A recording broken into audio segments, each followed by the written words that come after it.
Stephanie Dianne Hartwell was a 25-year-old from Columbia, Mississippi.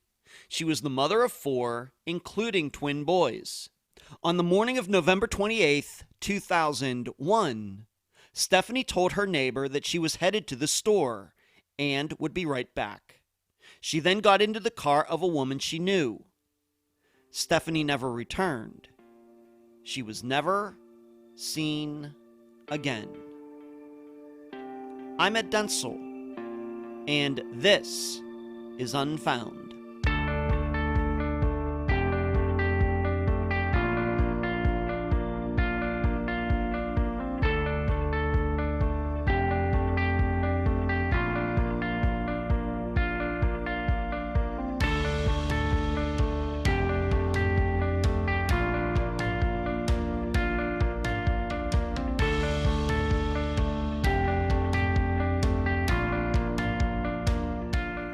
Although recently we have not talked about it a lot on Unfound, simply because the facts of the recent episodes haven't been such to bring up the concept, luring continues to be a firm part of my thinking regarding disappearances. The idea that many cases, not just the ones covered by this program, have to do with the missing person being asked, convinced, or tricked into doing something or going somewhere. An action that the person would not choose otherwise.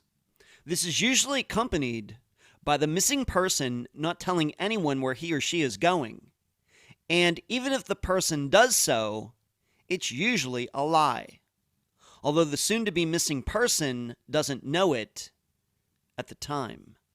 I have to believe that it's a horrific scene when the person who is about to be killed, then missing, realizes that he or she has been the victim of an elaborate ruse. And maybe even some right at the point know that not only will they not be with us anymore, but their murder and disappearance may go unsolved for a long time. Well, in the disappearance of Stephanie Hartwell, I have to be honest, there is not a ton of theorizing or postulating to do with her case. So, on top of publicizing and trying to solve what seems to be obvious as to what happened to Stephanie, we should also learn from it and become very familiar with the art of the lore. And now a summary of the case. This is brought to you by my friend Megan Good's website, charleyproject.org. Stephanie Hartwell was the oldest of her siblings. She was known to be outgoing and loved basketball. After high school, Stephanie got her certified nurse degree. However, at the time of her disappearance, her most recent work had been at a Sunbeam warehouse, where one of her sisters was also employed. Stephanie had 4 children, 2 of whom were twins, and she lived in the same apartment complex as some of her family, with her and her children on one end and the rest on the other. The only major issue in the year before Stephanie went missing was a relationship with Katron, who at one time had been abusive toward her, although no charges were ever filed. Family members believe Stephanie was on the verge of dumping him in late 2001. Importantly, Katron was the cousin of one of Stephanie's friends, LaWanda.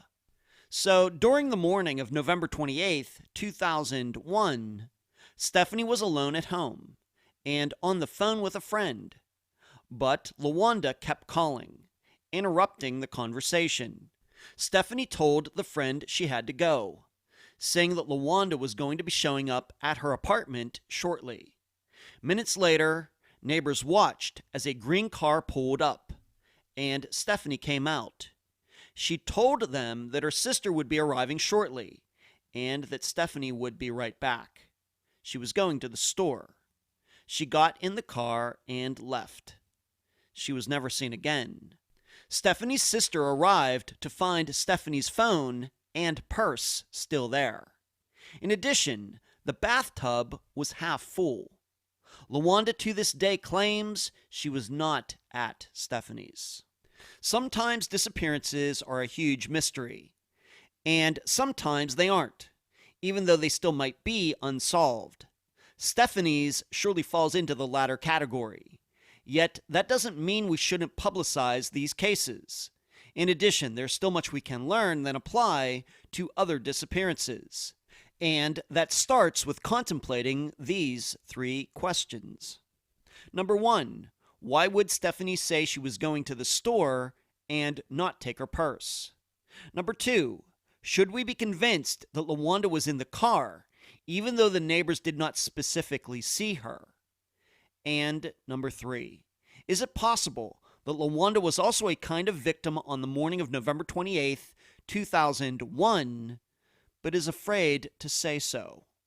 Stephanie's family is sure LaWanda and Katron know exactly what happened to Stephanie. The guest for this episode is Stephanie's sister, Sandoria Hartwell. Unfound news. It's past March 1st, so that means if you are on the Unfound newsletter list, you should have received yours this past Monday. If not, you can get on the list by contacting me at unfoundpodcast@gmail.com. Next, hard to believe it will be April soon, but that means not only is update episode number 8 coming, but also the 3rd annual Q&A episode, where I answer questions sent to me by all of you concerning Unfound, the cases it has covered, and just about anything else in the true crime genre.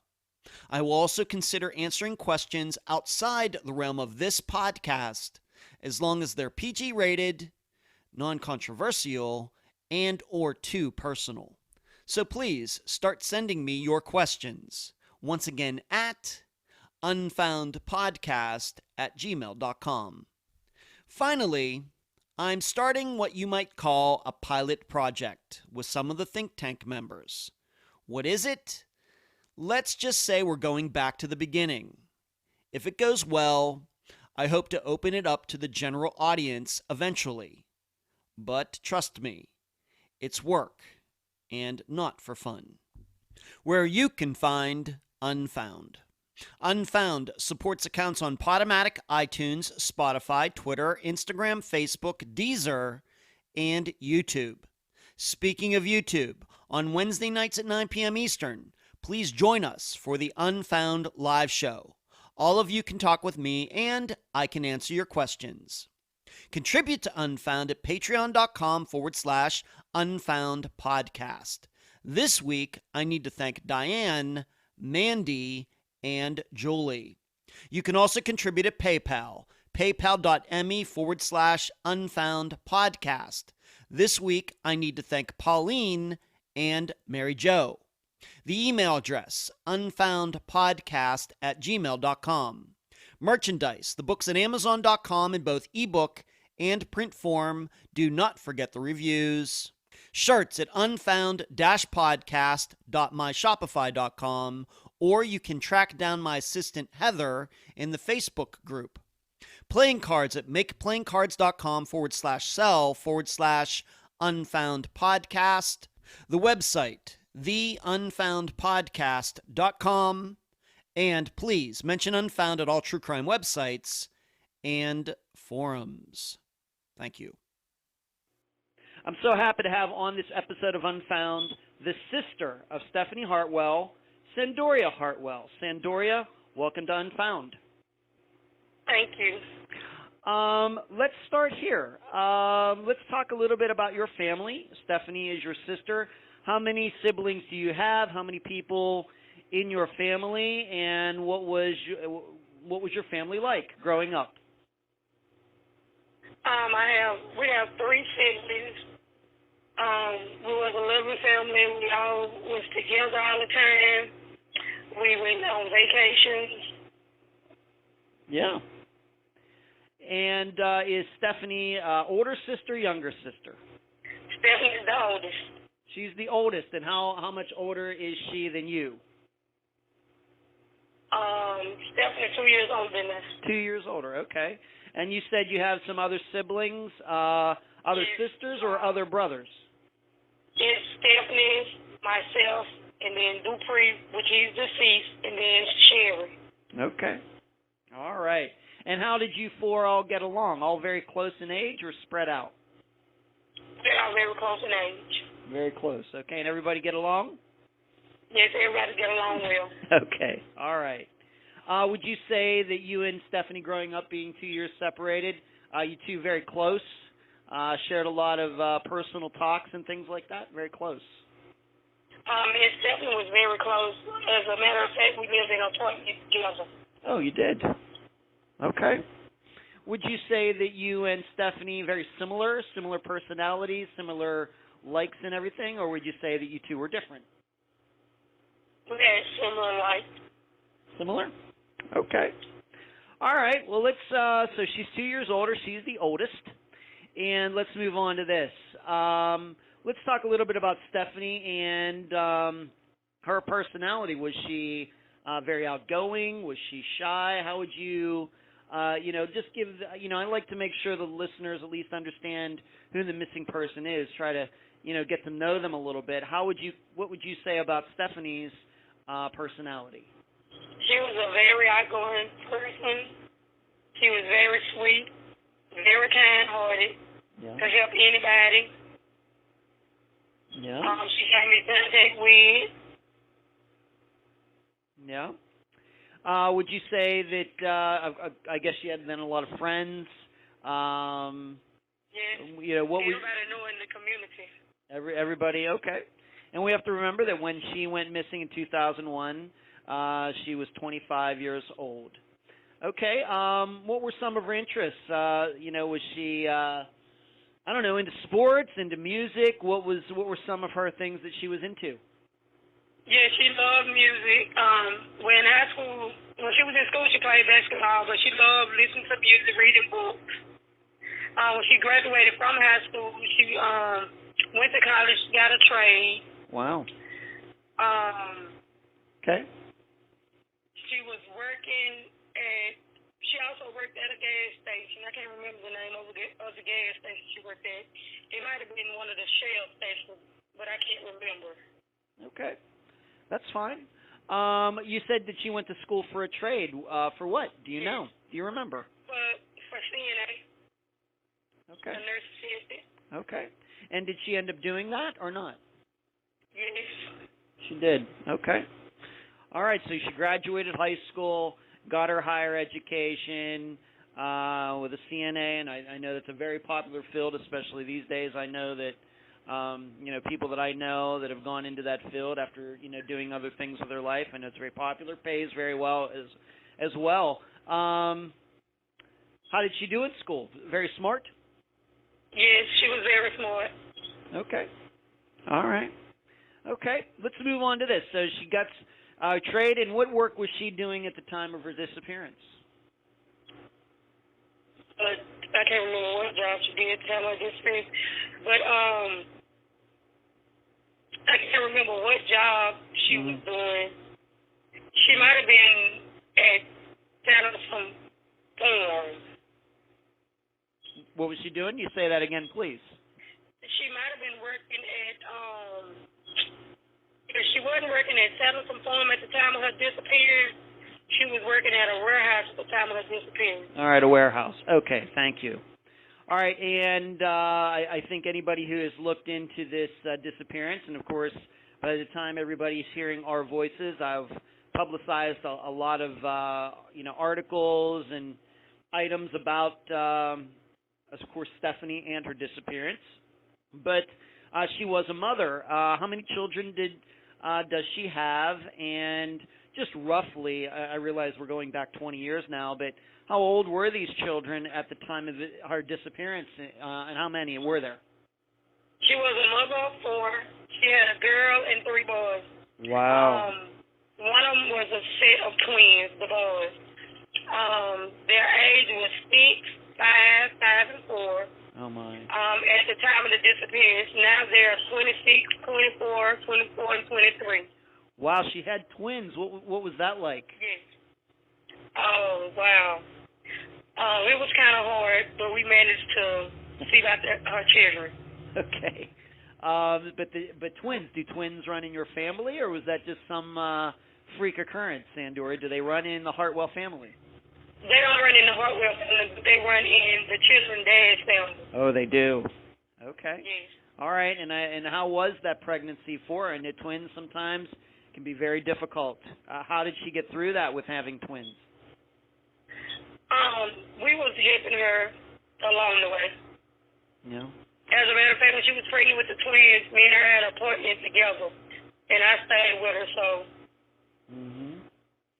So no complications during the pregnancy with the twins. I only know that because some things have happened in my family in the past, but I just thought I'd ask. She was, she had a little morning sickness and stuff like that, but other than that, she was okay. Okay.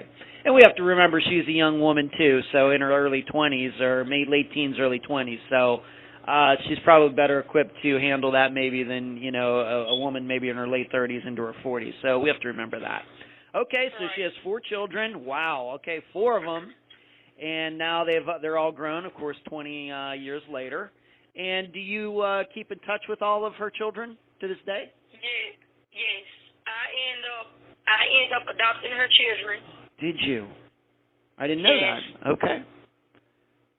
And okay, you mean after she went missing, you took all of her 4 children under your wing? Yes, I ended up getting custody of them, and as a matter of fact, she's a grandmom now. Wow. The daughter, she has 3, and the baby boy, he has 1.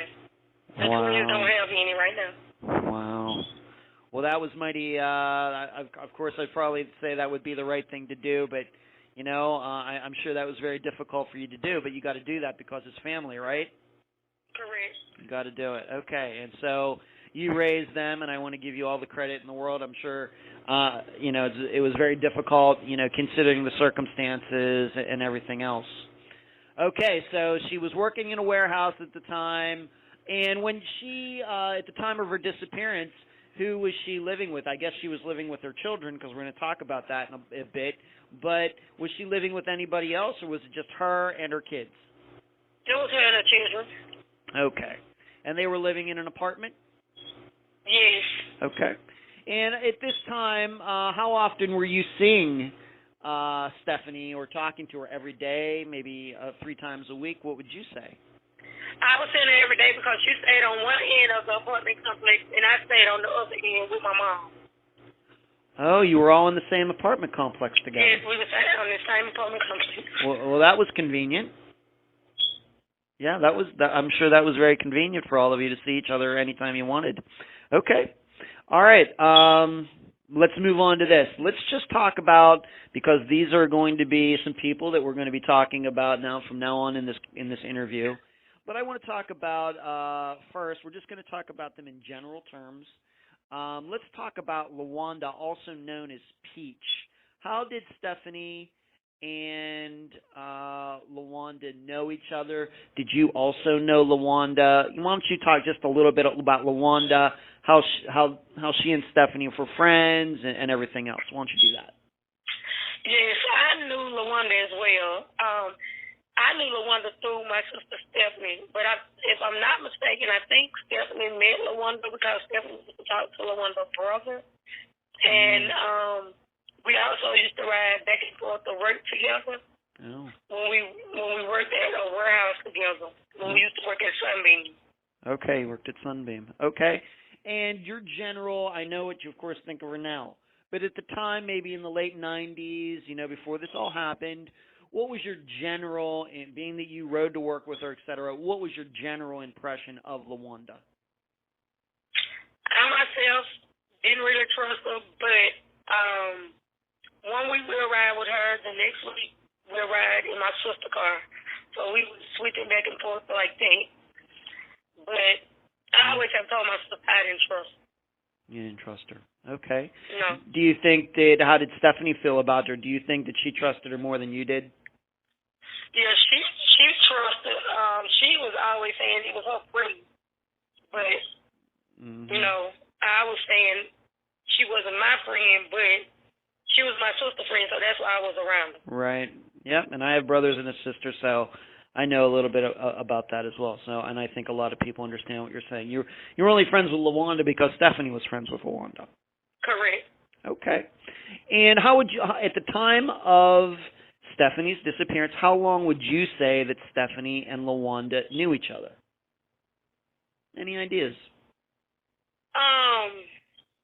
They knew each other, I would say probably, I know it was over 5 years. Okay, so that's pretty long. Mm-hmm. Pretty long. So you have to remember, once again, Stephanie just mid-20s when she went missing, so maybe they knew each other since they're 20 years old. Did they maybe go to high school together or not? No, they went to different high schools. Okay, so they met sometime after that. All right. Now, you've also told me that even though they were friends, they had kind of an up and down relationship, being friends and then not talking to each other for a while, I guess. Why was that? Of course, you weren't there for every second, but why do you think that was? Yes, the relationship between them was up and down, and like I had told you once before, I think it was because of jealousy. And because of jealousy? I think LaWanda was jealous of Stephanie. Okay. All right. And we will, of course, going to come back to LaWanda because she, of course, is a key player in the disappearance. All right, let's move on to this. And I'm sorry, but I do not know how to spell his name. I guess his name is... It's spelled correctly. All right, Katron? Yes. All right, I got it right. Boy, that was a good guess. Okay, Katron, and we are not using any last names, by the way, for the listeners. We are not using any last names, but I know that the last names are out there in the public, but we're not using them for the purposes of this interview. But Katron, who is Katron? Katron was her boyfriend at the time. Was Stephanie's boyfriend? Correct. Okay, but I understand. LaWanda's cousin. LaWanda's cousin. That's what I was going to bring up. How would you explain Katron and Stephanie's relationship? Your opinion? It was up and down. My opinion, their relationship was up and down because right before, it might have been, I want to say like a week or two before her disappearance, she was saying that she was going to leave him. Mm-hmm. And okay. She was trying to leave him because I had walked in on him one time when he was hitting on her. Wow. And she was saying she was gonna leave him because he was being abusive. Okay, so she was had enough of him. Yes. Do you think that the two met through LaWanda? That's what I think. I think they met through LaWanda. Okay. And how long were they a couple, Katron and Stephanie? Years, months? Do you know? I think it was a year and a half. Year and a half. Okay. And was he around Stephanie's age, like mid-20s, or older? Younger. He was a little younger than Stephanie. Little younger. All right. Yes. Now you did say that Stephanie has 4 children. Katron and Stephanie have any children together? No, sir. Okay. All right.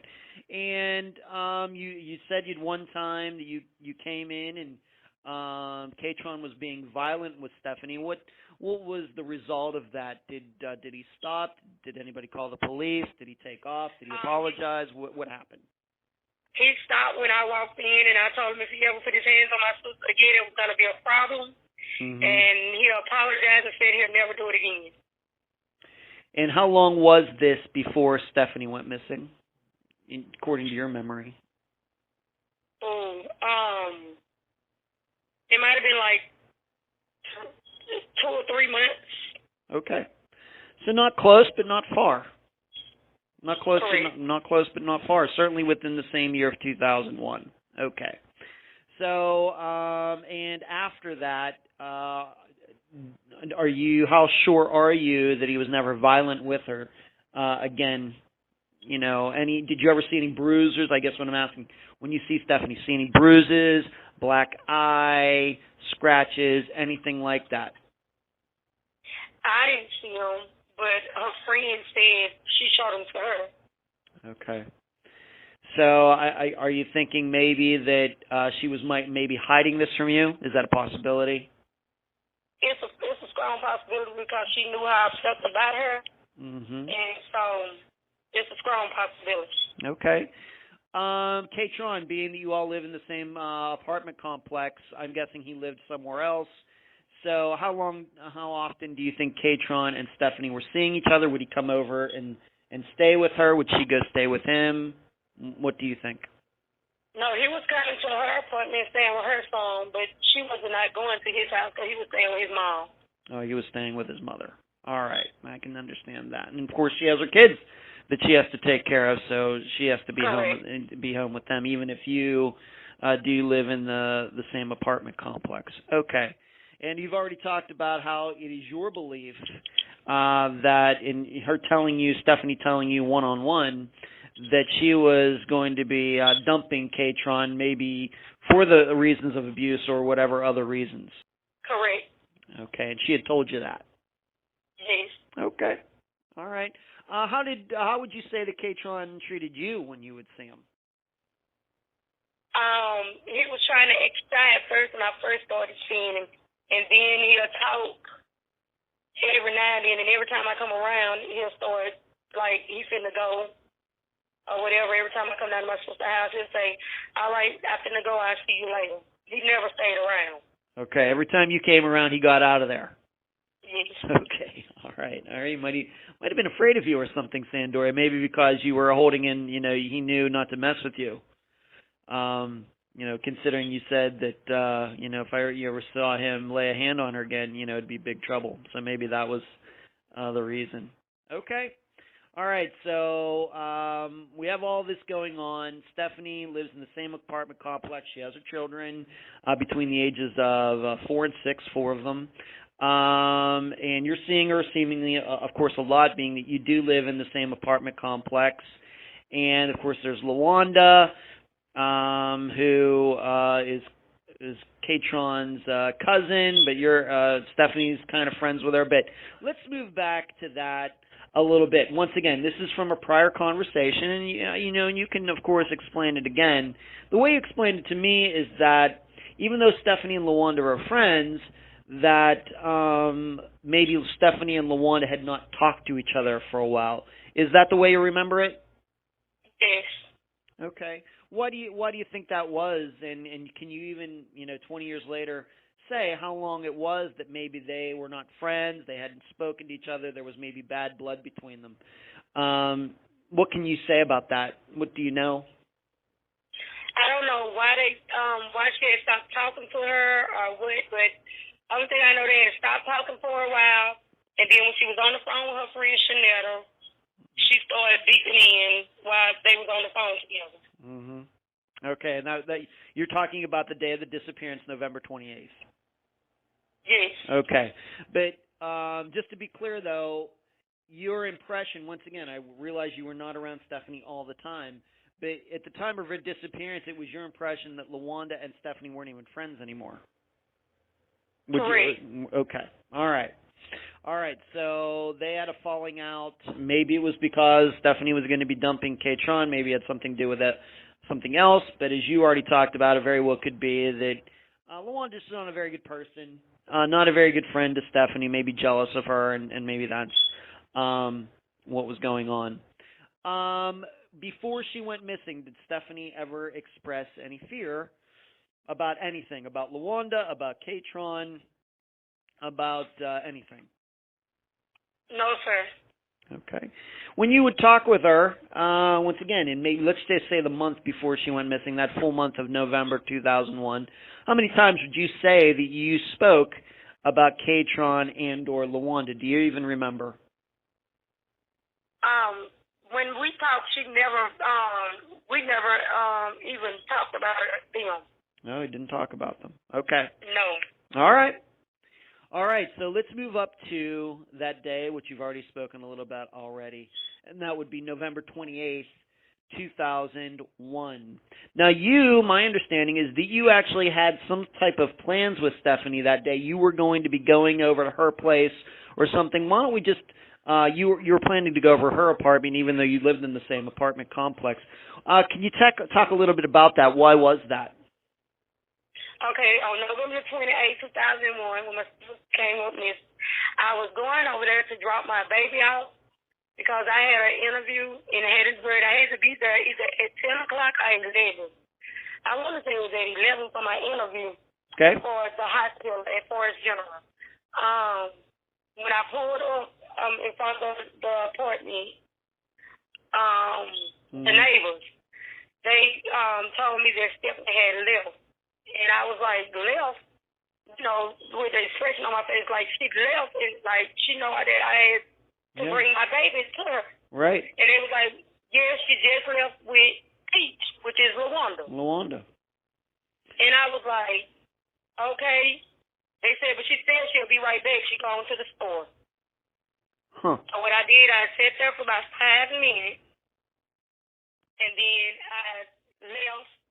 And I left and went out towards the store and didn't see her, so I had to find somebody else to watch my baby while I went to the interview. Right. Okay, so the neighbor right next door, I guess, saw all this going down, and we're going to talk about that a little bit more in a moment. When he said that that Stephanie left with LaWanda, how surprised were you about that? Very surprised. Very surprised. And I have to ask this: Did the neighbor know LaWanda as well? For some reason. Yeah. For some reason. Yeah. Because they had been seeing her coming over there all the time, so they knew her. Okay, so knew her car, knew what she looked like. Yes. Okay, etc. So you get there once again, just to go over this again. You get there. Stephanie's not there. The neighbor sees you, maybe looking around. Was her apartment door locked? Was it open? Do you remember? I didn't get out. I didn't go to the apartment door. Okay. You didn't? No, sir. All right, so the neighbor caught you before you even got to the door. Yes. Okay. When I opened my door, Stephanie told me she had left and went to the store. Okay. And so then you went to go to the store. She's not down there. You don't know what's going on. And did you end up finding somebody to babysit your child so you go to do this interview? Yes. Okay. And so you go to your interview, and do you come back? What goes on the rest of that day? Do you come back to Stephanie's apartment to see if she's there? Please. When I went to my interview, I was gone maybe like 2 hours. I went to my interview. When I got on my way back from my interview, I called Stephanie's phone. I didn't get an answer. Mm-hmm. So I went to my mama's house. I left my baby at the babysitter. I went to my mama's house. I went down to my mama's house. We went to Stephanie's appointment. And I don't remember my mama used her key because my mama had a spare key. I don't remember if she used her key to get in or the door was unlocked. Okay. When we went in there, Stephanie had water halfway full in the tub. She had, her purse was in there. She had clothes on the bed, some clothes what she was going to put on and what she was going to put my baby on, and her jewelry was on the dresser. Wow. So was it your impression, once again, of course I was not there, but you were there, was it your impression then that she kind of like up and left in the middle of something? That she up and left like she was getting ready, running somewhere and coming right back. Right. Her impression was that I'll be right back. Right. Because how she had everything laid out. Right. Right. So you did go inside, not originally when you went over there, but after your interview you went back over there, and this is everything you saw, including probably what I think is the strangest thing, is that you said that the bathtub was half full. Yes. Okay, so it looks like she was going to take a bath, and in the middle of putting water in the bath, she shut the tub off for some reason. And then, of course, you already knew that what the neighbor said, that she left with LaWanda. I should ask you this. So Stephanie had a cell phone? Yes. So what I did was I called LaWanda. All right. And when I called LaWanda, she said she hasn't talked to her that day or she hasn't seen her. So then I called Shanetta. And Shanetta told me that she didn't talk to Stephanie because when her and Stephanie was on the phone, that's who we seen, and she told her that she was going to have to call her back because there was Peach on the other line.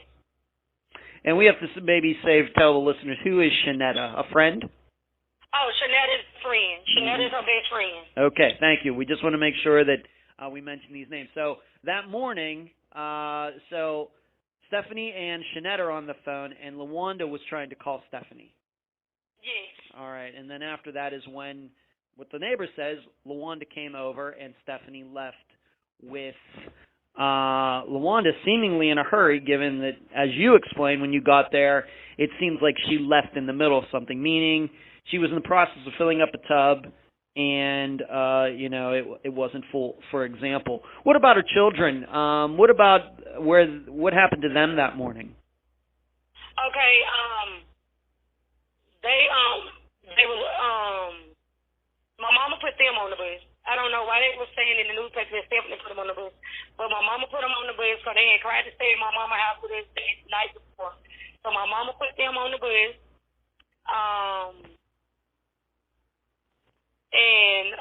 okay. I'll help you out there, Sandoria. So that morning of the Stephanie's disappearance, it wasn't Stephanie who walked her children to the bus stop. It was your mother. No. She never walked them to the bus that morning. My mama did. Your mom did. Because they had tried to stay with us that night, so she let them stay with us. Okay. All right. And when you went over there, once again, I realize this has been 20 years. If you don't know, that's totally fine. But when you showed up there that morning to drop your child off and Stephanie wasn't there, did the neighbor even say how much you missed LaWanda and Stephanie by? 10 minutes? Did they leave 10 minutes? They said I had just missed them. Just missed them. I said, just missed them. They said, yes. They said, and if you go that way and go through it, you'll catch you. And that's what you tried to do? Yes. And you didn't see, and they were going to the store. This store, did you automatically know what store they meant? I didn't automatically know which store they went. I'm going to say meant, but I went, going back down 13 to where the store is at. Mm-hmm. So I guess if I would have went the other way, I probably would have caught them. They must went out east or something because I didn't see them at the store. I went to the store and did not see them. Okay. All right. And so then, but later that day, when you called LaWanda's saying, nope, I was never there. Correct. And did you at that time say, well, the neighbor says you were here. Did you confront her? Did you try to challenge that lie or what? I said, the neighbor said it was you picked her up. The neighbors described your car to the T, and she was trying to argue with me. I said, you know what? I'm just calling the police. I called the police. The police said before we could do a missing person report, it has to be 72 hours. Yeah. So we started searching ourselves. Okay. Now I want to just go back to some of the things that were in her apartment. You already talked about the bathtub being full, but her purse was there. Yes, her purse was there. Okay, so was her jewelry and clothes? Jewelry and clothes. How about her phone? Everything was there. Everything, all her belongings were still there. All right, including her phone. Yes. Okay, so you can't call her, so you called the one. It's like you left in a hurry and intentionally, like if somebody pull up, if somebody pull up and just coming out to talk to you and then say get in and pull off or something like that, that could have happened like that or something. It wasn't like you was intended to go anywhere. Right, I agree with you, Sandoria. Is that you didn't take anything with you. Right, and I know the listeners myself. We've covered about 200 disappearances, and you get very worried when you hear about a woman who left the house, but her purse is still there, her phone is still there. For example, this may not be the situation in Stephanie's disappearance, but maybe a food, a dinner that's like half eaten or something. These are all very worrying points, because we know that people don't usually do that. Women don't leave their purses behind. Men don't usually leave their wallets behind. So, of course. All right, so it goes through the rest of the day. Of course, her children come home. What do you tell them? I guess you probably just have to shield them from everything that's going on, right? Right. Yeah. when the twins was trying to go home to their mama, we were just told them they had to spend the night with us. And they still was trying to go home. We kept telling them they had to spend the night. Her daughter was trying to go home. We just kept telling them they had to spend the night with us. Yeah. Right. So it was really hard. Yeah, I bet. I'm sure it was. Okay. And so you tried to go to the police, but they kind of blew you off? Exactly. All right. And how many days later did they finally take you seriously? And I had to keep going down there, and I kept going down there, and they found, when me and my mama finally kept going down there, maybe the third or fourth day we went down there, they started coming and searching, and I asked them to question LaWanda and question K-Tron. Yeah. They had the helicopter over K-Tron house, and I asked them to do a lie detector test. He had told them that he'll come do it 3 different times, but never showed up. Never showed But up. LaWanda said she wasn't going to do one and wasn't going to talk to him. So me, myself, I went to LaWanda house and tried to go question her and talk to her about my sister. And she got a restraining order on me. And I was trying to ask her why she had her car behind her house. And the police told me I couldn't go back around her. I had to stay so many feet away from her. They were going to lock me up. Okay. So did the police, do you think they gave their best shot? I realize K-Tron wouldn't take in a lie detector test, but do you think that the police actually went to LaWanda's house and actually spoke to her, one-on-one? No, they didn't. They didn't. They called her over the phone. Okay. And she said she wasn't coming down there, and she can't be made to take anything. Okay. So I thought maybe they could lock her up for 24 to 72 hours and see if they can talk to her. I didn't know. But they told us that they couldn't. I was like, okay. Yeah. Right. Okay. All right, so They have not talked to her, and she haven't talked to me. in 20 years. Yes. And then when I asked her that day, when I talked to her, I was like, okay, this is supposed to be your friend. You're not going to help us do the search. She was like, well, y'all can call my cousin and ask him, do he know anything? Okay, give us your cousin number. What cousin you talking about? She would never say, would never give us a number or anything. Yeah, of course, people are going to be very suspicious of LaWanda. If the neighbor says LaWanda was there and can describe the car and everything, people are going to be very suspicious. Did LaWanda, when you were talking to her, did she ever offer up her own theory as to why Stephanie disappeared? No, sir. Never offered up a theory. Okay. No, sir. All right. Were any searches done around the area? Did you even have anywhere to look? Yes, we looked in the woods behind my mom's house. Because on the end where we stayed, it was woods. So we looked in those woods.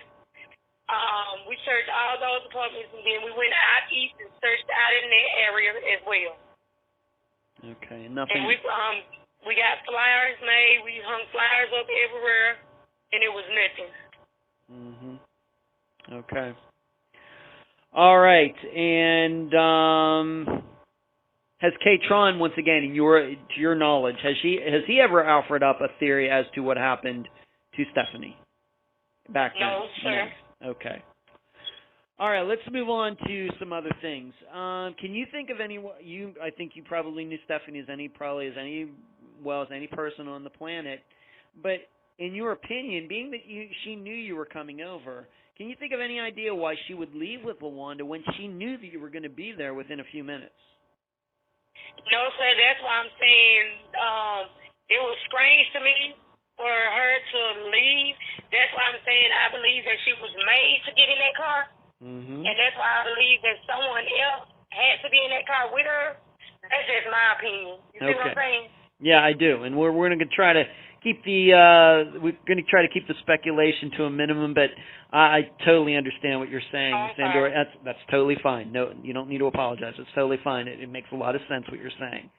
But I'm just wondering, had that ever happened before? Let's just put it that way. In all the years, of course, her being a mother, you said you were going to bring your child over, and was that the first time that ever happened, when you brought your child over and she wasn't there? Yes. Is your impression then that when Stephanie was leaving, she saw the neighbor and gave this message to you as she was walking out? Why do you think that she didn't call you or write a message on the door? Any insight into that? The reason why I think, because I don't think she was thinking that she was actually finna go anywhere. Okay. I guess what I'm saying is probably the listeners, once again, are probably thinking this as well, is that, okay, LaWanda comes over, is calling her that morning, and we're going to get back to that. And so LaWanda shows up at the apartment, and the way it is explained is that LaWanda didn't get out of her car and go up to the door. Stephanie went out to the car, correct? Yes. Is that the way the neighbor explained it?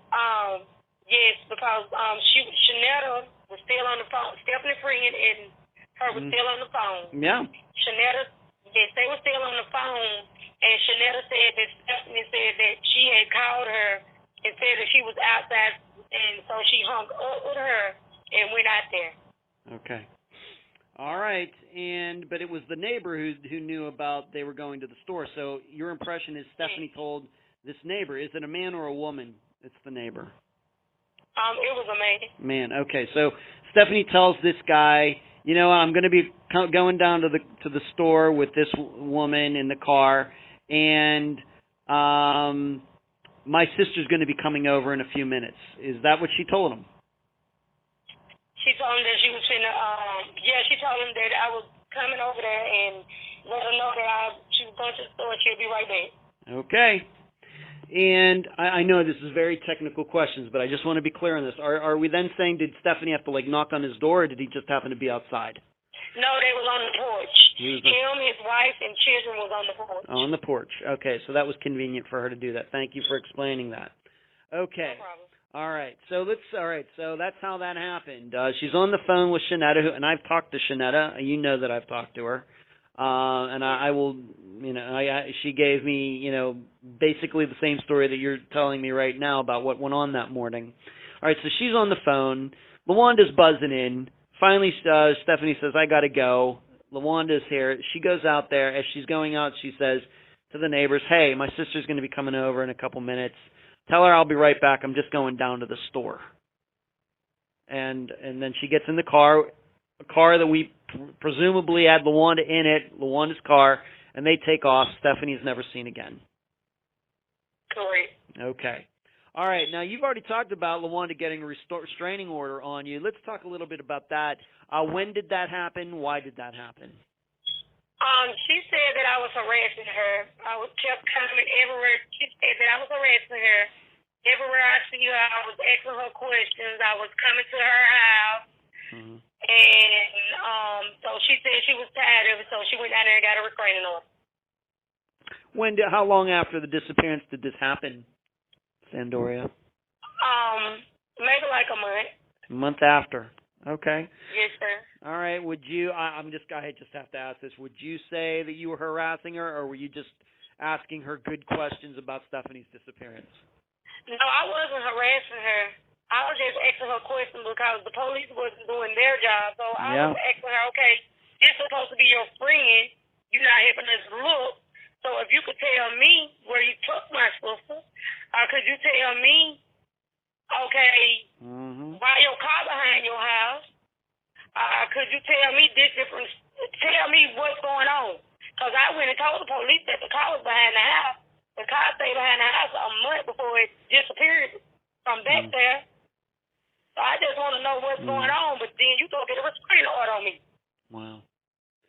All right, so what you're also saying is that the police never even checked LaWanda's car either. No, sir, they didn't. Okay, do you never know what happened to that car?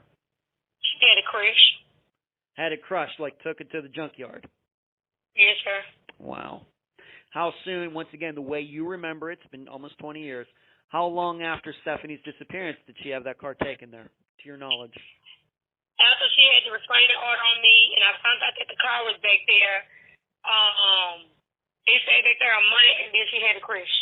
Wow. So within 2 months of Stephanie disappearing, this car was in a junkyard. Paid for a car, nothing the matter with the car. Excuse me? Say that again.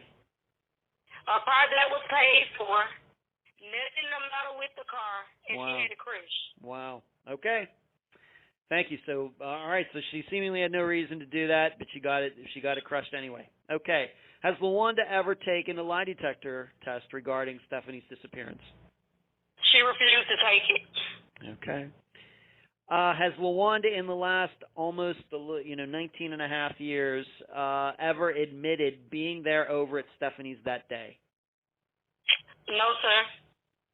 So has she ever outright denied it, or she just doesn't want to talk about it? What is your impression on it? I know that she won't talk to you, but what do you think that she's told other people about all this?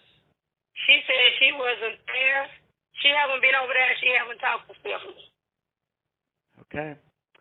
All right. So let's move on to this. You've talked about this friend. You've used her name. I've talked to her. She's the one that was on the phone that morning.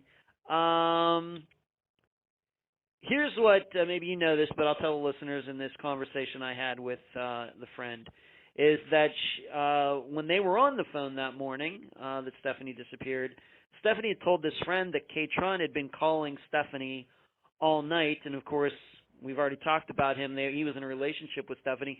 Did you know this? Did you know that K-Tron the night before had been trying to call Stephanie, and she was like, it seems like she was blowing him off? Know anything about that? No, I didn't know that until the friend had told me. Okay.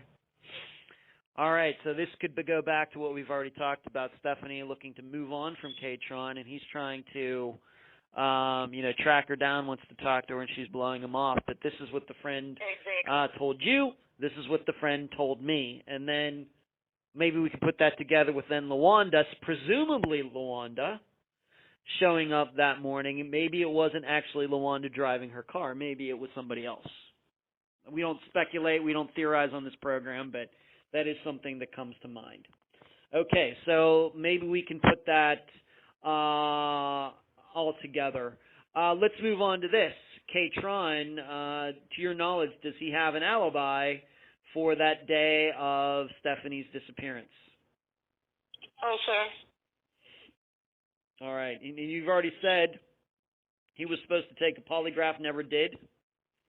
3 times and never did. Okay. When do you think was the last time that the police ever spoke to him about Stephanie's disappearance? Has it been a long time, or what do you think? Yes, it's been a long time. Okay. What has LaWanda done with her life over the last 20 years? What has she done? Has she stayed out of trouble? Is she a felon? What has she done with her life? Do you know? I know she done called herself trying to open up a home health business. Because she had her cousins to call me on the 3-way to see what I come work for. But I run her office. Wow. Yes. So LaWanda tried to get you to work for her? Yes, correct. When did that happen? That was in September, I think September. Of 2002? September of 2020. Oh, just recently. Yes. Just last year. Yes. How weirded out about that did that make you? It was very weird, and I told her she better not never ask me to come work with her again. I have to. What she can do is tell me what my sister said. I have to admit. Give me some information. Say that again, please. I told her she could tell me what my sister said and give me some information. Right, and of course she didn't do that. Correct. Yeah. She hung the phone up. I would have been like, have you forgotten about my missing sister? You remember Stephanie? You know, that you were over here that morning. Have you forgotten all about that? It's just so weird. Right. Okay. So that boggles the mind that she would even, being that she got a restraining order against you, and then all these years later she's looking to hire you for work.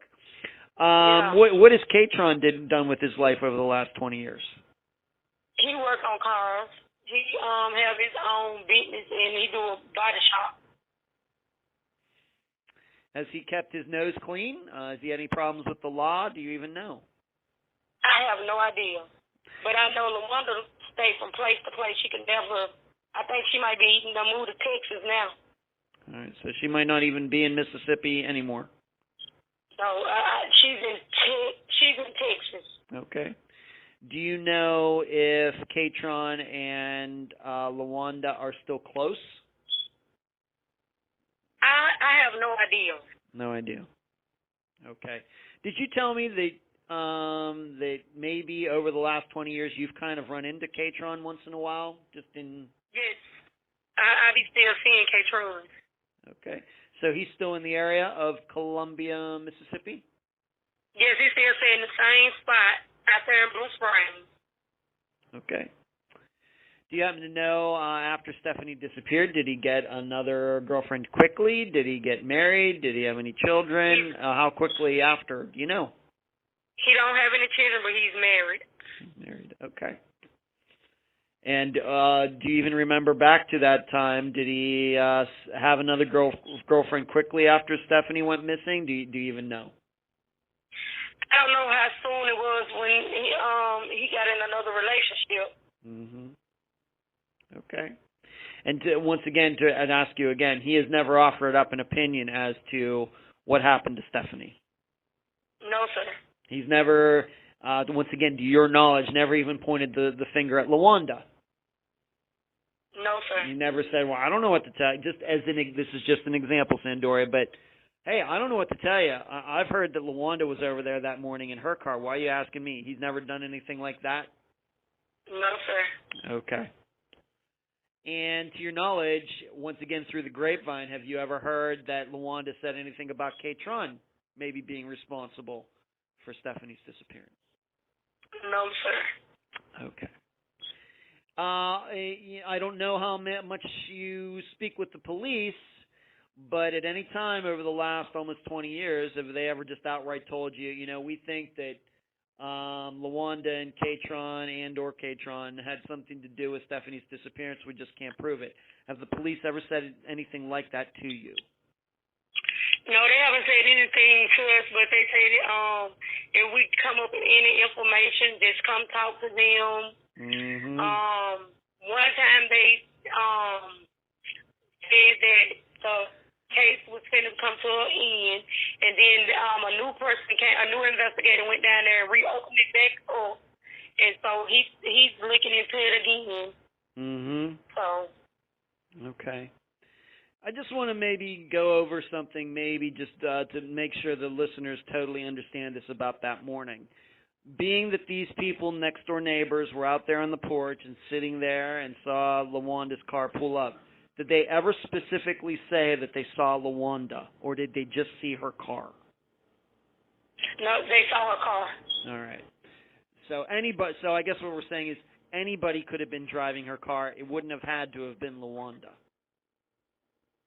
Yes. All right. So I just want to make that clear. Just because it's her car doesn't mean it's she who was driving. It could have been somebody else, just as an example, Katron. We just don't know. But I just want to make that clear. I don't want to put her someplace that she wasn't. But if it was her car, then she surely knew who was driving it. Okay. Right. Okay. All right. Very frustrating. Very, very frustrating when you have these.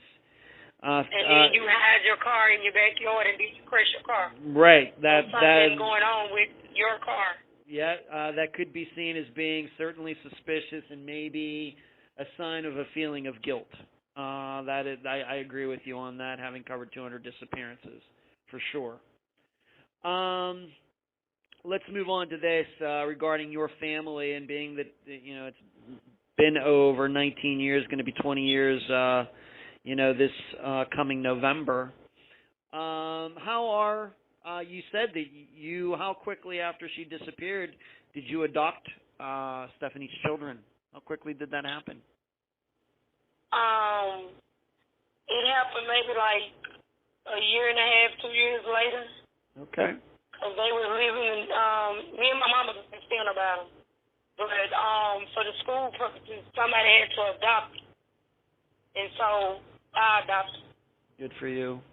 And how are her? I would never ask you. I know you think you've mentioned maybe their names or something, but I'm not. I don't want to get into that necessarily because of their ages, at least at the time in 2001. But how are they doing these days? You adopted them, you raised them. You said that Stephanie's a grandmother now. How are they all doing? They're holding up okay. They have their ups and downs, and but they're doing pretty good. Okay. Besides, of course, they having their ups and downs because of their mother. Right. Do they remember their mother? Yes. They do. Being that they're 4, 5, and 6, that would at the time that would make sense. They probably would maybe not remember that specific day, but they would remember their mother being with them, and that's probably really good. Okay. How has this affected your family? Of course, you're the younger sister of Stephanie. How has it affected your family over the last 20 years? How tough has it been? It's really been hard, and especially on her daughter, because her daughter looked just like her, so she heard it all the time. Everywhere we go, people say, "You look just like your mom. You look just like your mom." So of course, it's hard on her. Yeah. Right. And how is Stephanie and your mother still alive? Yes. Yeah. My mom's still alive. Okay. And I bet the last 20 years has been very difficult for her. Yes. Okay. Right. Okay. And you should know, Sandoria, I wouldn't say that we cover a lot of disappearances like this where you have these facts that are very clear-cut and there's only one, or two choices. A lot of disappearances that we cover for the program, there may be 4 or 5 choices as to what could have happened to somebody. But in this disappearance of Stephanie, it does seem like the choices are very few, and you know the names, you know these people, your family knew them for years, and seemingly it seems like they've gotten away with something for the last almost 20 years, and that has to be very, very difficult, absolutely. And I know that the listeners are going to be thinking long and hard about this disappearance and how in some way they can help you. I'm sure their thoughts and prayers are with you in a situation that's so obvious. Do you have a Facebook page or a website set up for Stephanie's disappearance? Yes, we have. My sister, she have a Facebook page set up, and it's Stephanie Hartwell still missing. Okay. 112801. Okay. All right. Is that the only one, or is there more? That's the only one she has set up. Okay. Why don't you give that out? Why don't you give the name of that one more time, Sandoria? Stephanie Hartwell still missing. 112801. Okay. All right, we got it. All right. And I will, of course, link to that, and I will make sure that everybody shares it and likes it, and we can get some more people, more eyeballs on that page on Facebook. And once again, as before they hear our voice this coming Friday, we're doing this interview on March 2nd, 2021. This episode will come out on the 5th. I will have linked to that page and a variety of articles and other things concerning Stephanie's disappearance before it comes out Friday. Sandoria, any final words before we complete this interview? No, sir. I just thank you, and I appreciate you from taking out the time and trying to help me and my family. You're very welcome. That's what we do. Sandoria, you may not know this. I don't know if it's come up, but this is all that I do. This is my main job. I work on missing persons cases exclusively. I don't have any other jobs that I do in my life, so I take it very seriously. I've been doing this for 4.5 years. I can tell you that my assistants, that Emily, Cherie, Carrie, Heather, Eric, and Natasha, who assist me with the program, they take it very seriously as well, very serious as well. So, and the listeners do, and we have a lot of great listeners who care about people like you, too. So I appreciate you being on this episode of Unfound. Okay, thank you so much. You're welcome. And that was my March 2nd, 2021 interview with Sandoria Hartwell, sister of Stephanie Hartwell. I thank her for joining me and all of you on this episode. I think you can now see why I gave this episode the title that I did. We have some of the elements that could be indicative of a luring scenario. Number one, a missing person going somewhere in a hurried manner without the possessions she would usually take. Number two, a person who knows the missing person being in the area at the time, but claiming she knows nothing. And number three, the missing person telling others she is being taken somewhere, but the missing person never shows up at that location. If you're wondering about some of Unfound's other disappearances that could be the result of luring, here they are. Suzanne Lyle, J.L. Hamblin, Tyler North, certainly, now that we know his ex-wife and her boyfriend have been charged. Bonnie and Jeremy Degas. All situations where I think those missing people were convinced of one thing when the motive of the perpetrator or perpetrators was something different. I've also spoken about these two scenes from a movie and a TV show so as to make this kind of scenario as easy as possible to understand for the public. Please skip past this next part if you have never seen Goodfellas or The Sopranos. I don't want to ruin their plot lines for any of you. In the film Goodfellas, Joe Pesci's character is told he is going to become a made man in the mafia. His fellow mobsters take him to a house where the character believes the ceremony is going to take place. Instead, they shoot him in the back of the head for something that happened earlier in the movie. The killers had to lure him to that house because there was otherwise no other way to put him in a position where he could be killed quietly. Then in the TV series The Sopranos, Tony and company find out that Adriana is a snitch for the FBI. Silvio lies to Adriana, telling her that Chris, her fiancé, has been in a bad wreck, and that Silvio will personally take Adriana to the hospital. So she gets in the car with him. Silvio proceeds to then take Adriana out into the wilderness and murder her. As in the Goodfellas example, a lie needed to be told to put Adriana in a situation where she could be killed quietly. Bringing this all back to Stephanie's disappearance, and if her case is really as it seems, the tough part to understand, and why it may not be as clear-cut as many other disappearances connected to luring, is why would, on one hand, Stephanie tell the neighbors she was going to the store, then on the other not take her purse?